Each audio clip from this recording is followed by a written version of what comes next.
दादाच्या घातपातामागे साधारणपणे तो अपघात आहे की घातपात आहे, माझं मत विचारलं तर मी घातपातावर पूर्वीपासून ठाम आहे. प्रश्न असा आहे की घातपात करण्यामागचं प्रमुख जर काही त्याच्यामधलं काही असेल फोकस तर तो आहे विमान हे नादुरुस्त होतं. 3 वर्षापासून त्यावर बंदी होती, 1 वर्षापासून त्यावर बंदी होती आणि असं नादुरुस्त विमान ते दादांना दिलं गेलं. VSR विमानाचा जो पायलट आहे तो पायलट वेळेवर बदलला गेला. पहिल्या दिवशी दादा बाय रोड पुण्याला जाणार होते, ते पण प्रोग्राम चेंज झाला. त्या संदर्भात CID चौकशी सुरू आहे. VSR कंपनीच्या पायलटचा 50 कोटीचा विमा हा डिसेंबर 2025 मध्ये काढला गेल्याची बातमी आम्हाला समजली आणि तो विमा काढल्यानंतर काही दिवसातच ह्या घडामोडी घडल्या. त्याच्यामुळे त्याला 50 कोटीचा विमा उतरवून बाबा तुम्ही कुटुंबाची काळजी करू नका, आम्ही तुमचं सगळं बघतो, असं त्या कंपनीकडून काही आमिष दाखवल्या गेलंय का, या दृष्टीने सुद्धा चौकशी झाली पाहिजे, तपास झाला पाहिजे. याचबरोबर साधारणपणे ह्या कंपनीचे पायलट जे आहेत ते अजमल कसाब सारखे हिप्नोटाईज केले गेले होते का, लिट्टे सारखे हिप्नोटाईज केले गेले होते का, की तू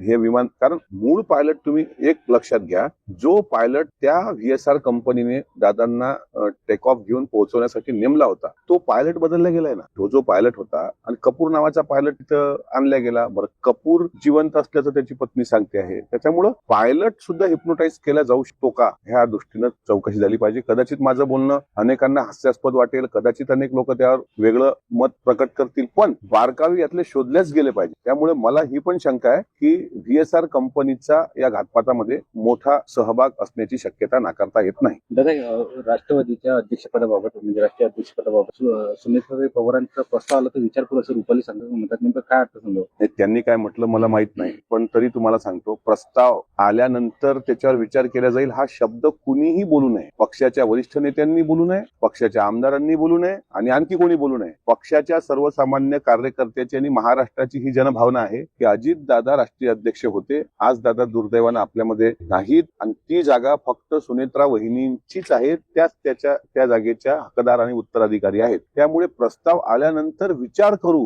हे कोणीही म्हटलं असेल तरी ते आमच्यासारखा, कारबी काय पक्षाचा मोठा नेता नाहीये, मी पक्षाच्या पार्लमेंटरी बोर्डचा सदस्य नाहीये, मी पक्षाचा कुठला मंत्री खासदार आमदार पैकी नाहीये, आमदार आहे पण खासदार वगैरे असा काही मोठा नेता नाहीये, आहे तर साधारण कार्यकर्ता दादाच. त्याच्यामुळं अजित दादांच्या धर्मपत्नी सुनेत्रा वहिनी ह्या जर राष्ट्रीय अध्यक्ष त्या ठिकाणी होत असतील आणि त्याचा प्रस्ताव आल्यानंतर आम्ही विचार करू, हा शब्द असह्य आहे, हे आम्ही कोणी खपून घेणार नाही. कुठलाही असो, कोणी म्हणो, मी जरी म्हटलं असतं तर कोणी खपून घेऊ नये. तो अधिकार फक्त आणि फक्त सुनेत्रा वहिनीचा आहे. म्हणजे प्रस्ताव द्याल, तो प्रस्ताव येईल, मग आम्ही विचार करू. म्हणजे हे काय लावलं, हे नाही खपून घेणार कोणी. चूक असेल तर चूक आहे, बरोबर असेल तर बरोबर आहे. सुनेत्रा वहिनीशिवाय दुसरं कोणी ते होऊ शकणार नाही, हे तुम्हाला एवढं सांगतो. प्रस्तावाची काही आवश्यकता नाहीये. सरळ महाराष्ट्राचं मत आहे आणि राष्ट्रवादी काँग्रेस पक्षाची जनभावना आहे, सुनेत्रा वहिनी ह्या राष्ट्रीय अध्यक्ष झाल्या पाहिजे. त्याच्यामध्ये कोणी हस्तक्षेप करण्याची काही आवश्यकता आहे असं मला वाटत. तर रोहित पवारांचे 2 पत्रकार परिषद होणार आहे, काय कसं?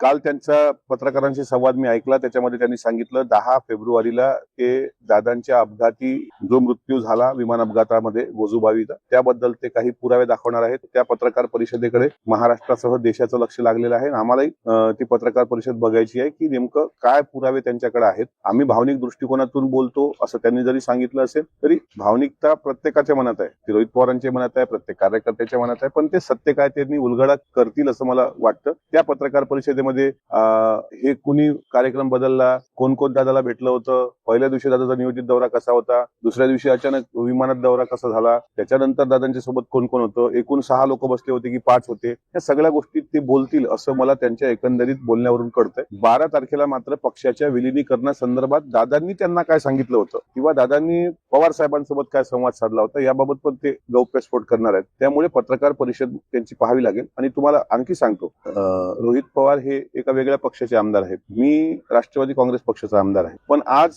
जरी आम्ही वेगवेगळ्या पक्षात काम करत असलो तरी आधारवड जे आदरणीय पवार साहेब आहेत, पवार साहेब आता त्या कुटुंबाचे कुटुंब प्रमुख आहेत, तसेच राष्ट्रवादी काँग्रेस पक्षाच्या प्रत्येक सदस्याचे कार्यकर्त्याचे ते कुटुंब प्रमुख आहेत. म्हणून आम्ही खंबीरपणे आदरणीय पवार साहेबांच्या सोबत आहोत. मी स्वतः आहे. रोहित पवार जी काही भूमिका घेत असतील, अजितदादांच्या संदर्भातले जे काही गोष्टी असतील त्यात 100% आम्ही त्यांच्या सोबत आहोत. त्याच्यामुळे आम्हाला राजकीय फार अपेक्षा आमच्या नाहीत. आमचे काही मोठे पतसंस्था, साखर कारखाने, बँका असं काही नाहीये. त्याच्यामुळे अजितदादांच्या कुटुंबामध्ये, त्या कुटुंबातले सदस्य म्हणून आम्ही सगळे त्या निर्णयासोबत सहमत राहू. त्यांचं 12 तारखेची पत्रकार परिषद आणि 10 तारखेची पत्रकार परिषद, दोन्ही पत्रकार परिषदा महाराष्ट्राच्या दृष्टिकोनातून महत्वाची आहे. मी तुम्हाला सांगतो, घातपात करणारा, परत तुमच्या चॅनलवर सांगतो की असा कोणी मास्टर माइंड निघाला तर पुढे त्याचे काय परिणाम परिणाम त्याला भोगावे लागतील हे त्यांनी कल्पनाही केली नसेल. त्याचे फार गंभीर परिणाम भोगावे लागतील. कारण आता आम्हाला अजिबात सूचना असं झालंय दादा गेल्याचं दुःख किंवा ते दादा गेले असं अजूनही मन मानायला तयार नाही आहे. त्याच्यामुळे साधारणपणे एक गोष्ट लक्षात घ्या, पत्रकार परिषद झाल्यानंतर मी स्वतः तुम्हाला त्याबाबत बोलवून सविस्तर चर्चा करेन.